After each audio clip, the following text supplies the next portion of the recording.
যে স্বামীর brain tumour operation করতে গিয়ে ডাক্তার তার মাথায় খুনের ভয়ঙ্কর চিপ খুঁজে পেয়েছিল, সেই রহস্যের শেষ এখানেই হয়নি। কারণ নেশা ও ডক্টর ওমর লাহিরকে গ্রেফতার করার পর শহরে আবার শুরু হলো ভয়ঙ্কর এক খেলা। একদিন কেয়ার কাছে আসে একটি রহস্যময় পার্সেল। বক্স খুলতেই সবাই আতঙ্কিত হয়ে পড়ে। ভেতরে ছিল মুন্নির কাটা আঙ্গুল এবং একটি হুমকির বার্তা।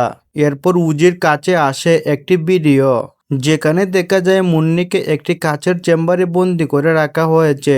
আর একজন অজানা নারী দাবি করেছে ওমর লাহিরি ছিল শুধু একজন বিজ্ঞানী। এই পুরো আন্তর্জাতিক অঙ্গপাচার চক্রের আসল গডমাদার এখন ধরা ছোঁয়ার বাইরে। গডমাদারের নির্দেশ অনুযায়ী উজিকে মাঝরাতে একা যেতে হবে শহরের পরিত্যক্ত লাইট হাউসে। কিন্তু সেখানে পৌঁছে উজি এমন একজনের মুখোমুখি হয়, যাকে দেখে তার পায়ের নিচের মাটি সরে যায়। কারণ এই ভয়ঙ্কর অপরাধ সাম্রাজ্যের আসল নিয়ন্ত্রক ছিল এমন একজন, যাকে সবাই বছরের পর বছর সম্মান করে এসেছে। শেষ মুহূর্তে শুরু হয় জীবন মৃত্যুর লড়াই। উজি, উশি ও জিত কি মুন্নিকে বাঁচাতে পারবে, নাকি গড মাদারের হাতে হার মানবে পুরো পুলিশ বিভাগ? সত্যটা জানতে ভিডিওটি শেষ পর্যন্ত দেখুন। আর আমাদের নতুন নতুন ভিডিও পেতে সাবস্ক্রাইব করে আমাদের সাথে থাকুন।